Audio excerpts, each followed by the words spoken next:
Today we're looking at a scenario where BRICS goes to war with the world.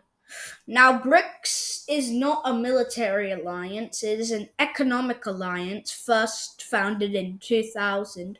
The following members of Russia, China, India, and Brazil. And then in the early 2000s, and then South Africa hopped onto the Union in 2005. And now in 2024, when the video was released, we have Egypt, Saudi Arabia, Iran, and UAE, as well as Ethiopia in the alliance. And we're going to see how long they could survive against the world. So if you like this video, you can subscribe if you want to. I'm not convincing. We are going to hop in the scenario. So over here, we have all the BRICS members colored in, and now we have them going to war with the remainder of the world. Starting off in Asia, we see the first nations already being conquered, which are Nepal and Bhutan, as well as a push into Southeast Asia from China and India. And India also pushes into Bangladesh.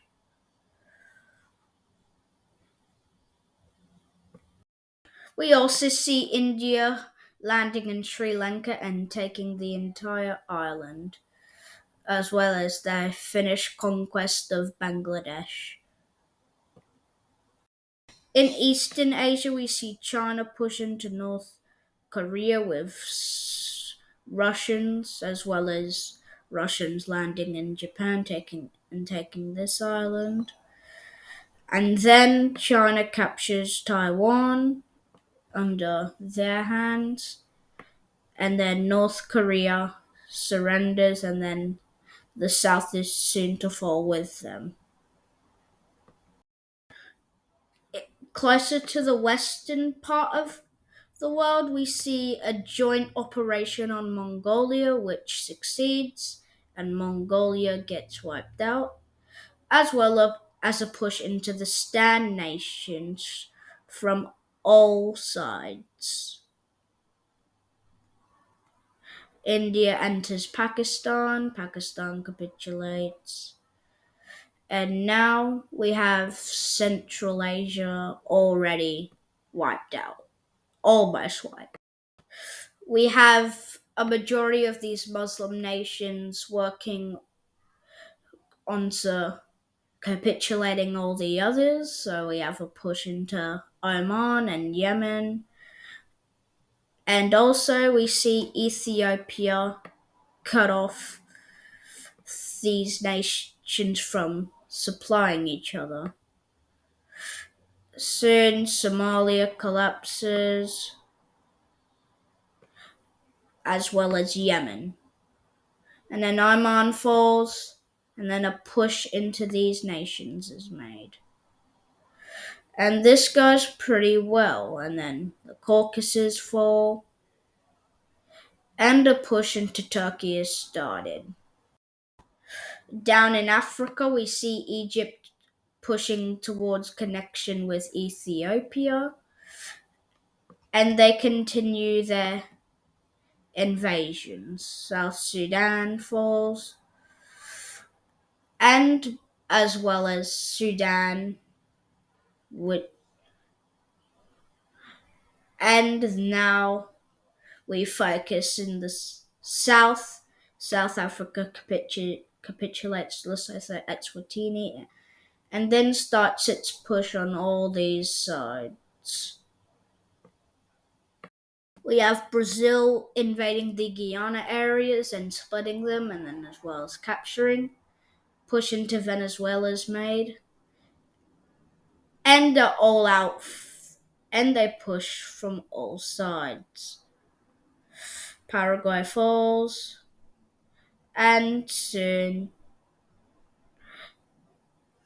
American troops are sent and they're stalemate. over in Russia, we see them invade Ukraine, Belarus, and other Eastern European nations. And then that's all areas where the the red team borders have at least been in South America due to no one supplying Brazil. The Americas are able to push all of Brazil out of the other nations and liberate the captured ones, and even start their own offensive into Brazil. A massive one, because Brazil against the rest of the Americas isn't that great. Well, I mean, Brazil's a strong nation, but if you put them against the United States, that's not going to work. And at Argentina, Chile, Colombia, etc., it's not going to work. We have South Africa doing more, continuing their attacks. They capture Botswana, Mozambique falls, Malawi falls, Zimbabwe falls, and South Africa is doing very good.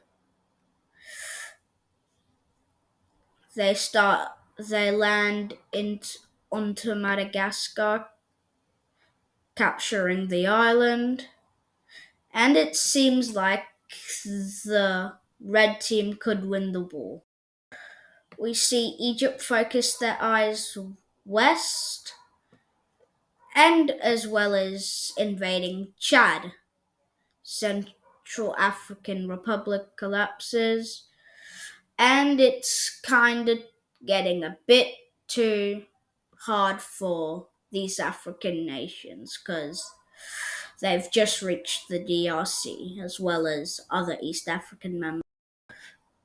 In Russia, the front line continues taking out all of Ukraine, Belarus, Moldova, and doing very well. Finland falls, and a push towards all Nordic countries start. At the same time, we see Central Asia falling onto the red team and they use their resources as a the conquest of Southeast Asia is almost complete, capturing all of Myanmar, and it now is. Chinese troops overwhelm Japan. They'll make a landing in the south. They move up, capture Tokyo, and then Japan falls. As sad as Brazil is being on its own, we see the official surrender of Brazil.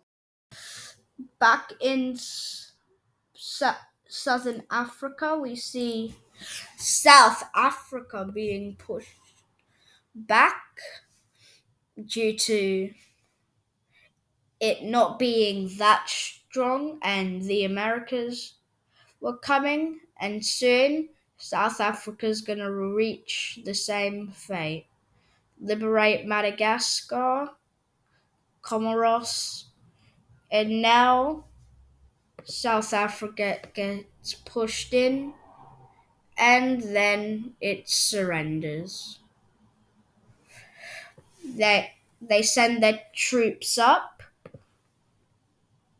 but before that, Egypt and Ethiopia meet towards this lake. They conquer Rwanda and Burundi until they get pushed back.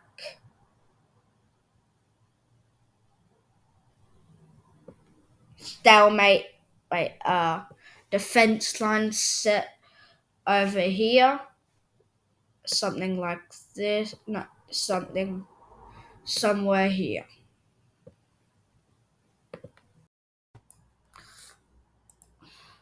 Over in Europe, we see the fall of Turkey, capture of Cyprus, and the push into Europe starts, connecting with Russia and already wiping out majority of the Balkans. But before they can get any further, we see the Europeans push back, liberating parts of the Balkans and saving Poland. And over in Scandinavia, they set up the defense line over here. And now the Russians can't break through.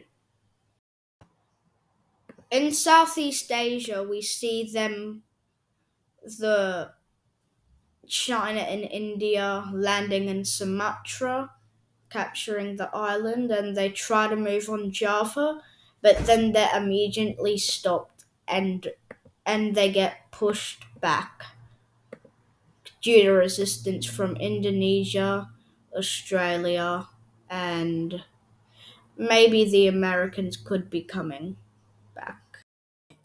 In North Africa, we see the capturing of Libya happen, as well as the blue team trying to push back the Reds, liberating Chad, parts of South Sudan, Uganda, and also leaking into Kenya and Somalia, as and others.